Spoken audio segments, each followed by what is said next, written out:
Okay, let's dive right in. Summer 2026 is honestly doing the most right now. I mean, we've got interest rates acting totally weird, Prime Day just came and went, and somehow the world of financial technology found a way to make literally everything about moving money. In today's Explainer, we're going to look at exactly how Fintech has aggressively pushed past its old borders.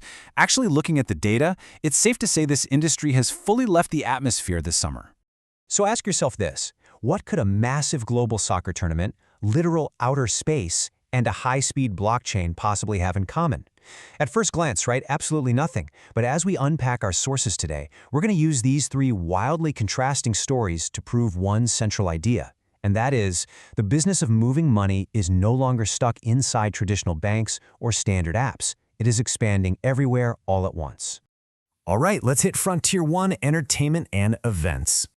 Now, before we get into the wild data, let's just make sure we're all on the same page here.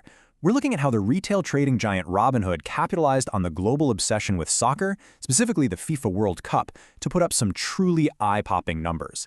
And they pulled this off through event contracts. These are basically financial agreements based on the outcome of a specific event. Think prediction markets or stuff that's adjacent to sports betting. Knowing this tool is absolutely crucial because this is the exact mechanism that drove Robinhood's massive, completely unexpected surge back in June. Okay, buckle up for some rapid-fire data here, because Robinhood's preliminary June metrics were the kind that make you do a serious double-take. First number, 60%. Robinhood saw their event contract volume jump by 60% month over month. That's a massive, massive spike in user engagement for just one product category in exactly 30 days. But wait, it gets wilder. That volume wasn't just some internal high-five moment, it was a staggering 136% above what Wall Street analysts actually expected. The forecasters completely, and I mean literally completely, underestimated how aggressively retail users were going to trade these event contracts during the summer sports season. And just to cap off this absolute blowout sequence, their options volume destroyed estimates too, beating expectations by 110%. Equity trading, that was up 48% versus forecasts as well. Across the board, retail investors were clearly feeling themselves again. Now, what's super fascinating here is the contrast. It's a total classic win some, lose some situation. Because despite those massive beats for event contracts and options, crypto volume actually came in 51% below expectations. So, it wasn't a flawless month across every single vertical, but the sheer volume generated by these events more than made up for the crypto slump you probably saw in the headlines. So the real kicker here is how they did this. A huge chunk of that event contract search traces straight back to the FIFA World Cup. But Robinhood didn't just route these prediction trades to some random third party. No, they routed them through Rothera, which is their very own CFTC-licensed exchange and clearinghouse that they built through a joint venture. They didn't just facilitate the bets, they literally built the house and ran the games inside it.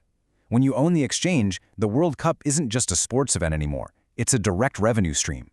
And all of this, by the way, is happening against a really favorable macro backdrop. The S&P 500 has climbed roughly 16% since its March and April lows. IPO volume is up 93% year over year through May. And honestly, perhaps most importantly for Robinhood's future, they just closed a $2.2 billion convertible note raise. The proceeds earmarked for general corporate purposes, including potential acquisitions. Let's translate that finance speak. Holding $2.2 billion means they are in shopping mode. Analysts have even bumped their revenue and EPS forecasts all the way out to 2028 based on this single update. Okay, let's pause for a second. Fintech? For outer space? I know, right? If you heard that phrase even 2 years ago, it sounded like a complete joke. I would have laughed too. But hold that thought, because we're about to validate exactly why this is suddenly very, very serious business. So let's move into Frontier 2, the physical frontier. We're pivoting here from digital prediction markets to the literal creation of a financial layer for space. And look, if you're still skeptical about space fintech, just consider this one data point. Bloomberg recently reported that Google Ventures, GV, just led a $30 million seed round for a startup called Nebex. To put that in context, a $30 million check is anywhere from 3 to 15 times the typical range for a fintech seed round. And that's before they've even shipped a product. GV doesn't just hand out checks of that magnitude for fun. They see a massive, completely untapped market here. And here is the number that explains exactly why they wrote that check, $1.8 trillion. According to World Economic Forum estimates, that's the projected size of the global space economy by the year 2035. That is a mind-boggling amount of capital, right? But as of today, there is basically zero organized financial infrastructure to actually support it. So what exactly is Nebex doing with all that funding? Well, they're building a marketplace to connect three distinct groups. First, you have U.S. space companies who are selling their technology. Second, foreign governments who are desperately looking to buy those space capabilities. And third, the investors who actually want to finance these massive deals. Nebex is going to take a fee on the transactions that close through their platform. Basically, their whole ambition is to build the Bloomberg terminal for space deals. If they actually pull that off, those fee economics get incredibly interesting, incredibly fast. And this perfectly illustrates why investors are trusting the vision so much. It's all about the founder. Techbal Bhatia isn't just some random guy pitching a sci-fi fantasy. He's the former CEO of Axiom Space, which, by the way, is a company literally building a commercial space station as we speak. And before that, he held key roles at both Google and Citi Ventures. He's got this incredibly rare, high-credibility background that bridges big tech, institutional finance, and actual physical space infrastructure. The final frontier needs a payment layer, and he is exactly the guy you'd back to build it. All right, bringing it back down to earth for Frontier 3, the protocol frontier. So we've talked about retail events and outer space. Now we're going to ground this explainer in a massive structural shift happening right now in legacy money movement. To really grasp this next story, we got to quickly define a technical concept, a validator node. Essentially, this is just an active participant on a blockchain network that stakes tokens, processes transaction blocks, and fundamentally helps secure the network itself. Keep that definition in the back of your mind because it's the absolute key to understanding the gravity of what an 85-year-old traditional remittance company is pulling off today.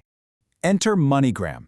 They are a legacy giant that has been quietly rebuilding itself from the inside out, and they just announced they're an active validator on the Solana network. Think about it this way. The old MoneyGram simply used payment rails built by other people. But the new MoneyGram, they're now staking the SOL token, they're processing blocks, and they are actively running the rails themselves. They aren't just exploring or adopting blockchain anymore. They literally are the infrastructure. I absolutely love this quote from Luke Tuttle, MoneyGram's Chief Product and Technology Officer, because it just slices right through the usual corporate jargon. He said, "We help run the rails we move money on." And that's not just some slick PR spin. Joining MasterCard is one of the early institutional validators on Solana, which is a network getting used more and more for real-time stablecoin payments and cross-border settlement. That is a genuine, monumental strategic shift for a legacy player. And look, this didn't just happen overnight. Let's trace their steps here. Step 1. For the past 5+ years, MoneyGram has been quietly integrating blockchain into its back-end treasury and payment operations. Step 2. They did the really heavy lifting of enabling fiat currency and stablecoins to operate interchangeably at the system level, which leads us to Step 3 today, graduating from just being a user to being an active protocol-level Solana validator. It's just a fascinating 5-year evolution to watch. So let's pull all of this together, right? Robinhood leveraged their own in-house infrastructure to monetize a global soccer tournament, totally blowing past Wall Street expectations. Nebex just bagged a massive seed round to literally financialize deals in outer space. And MoneyGram officially stopped being just a legacy remittance company and started being a core blockchain node. This is exactly where the money movement industry is heading. It's heading absolutely everywhere. If this explainer hit different for you and you want to keep tracking these trends, our sources laid out some great next steps.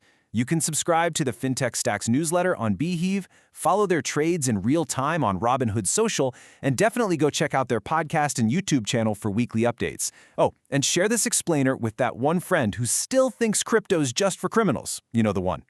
And of course, got to hit you with a quick disclaimer derived straight from our source material. All of this content is for information and entertainment purposes only, and is absolutely 100% not investment advice. The original author notes they might hold positions in some of the companies we talked about, and you should safely assume that they and I own at least one fintech hoodie and way too many debit cards. All right, I want to leave you with this final provocative thought. If an 85-year-old remittance company like MoneyGram can completely reinvent itself to run blockchain rails today, what legacy infrastructure is going to be financialized next? The borders of finance have completely dissolved, guys. The next big shift could be happening in an industry you wouldn't even expect. Keep your eyes open and never stop learning.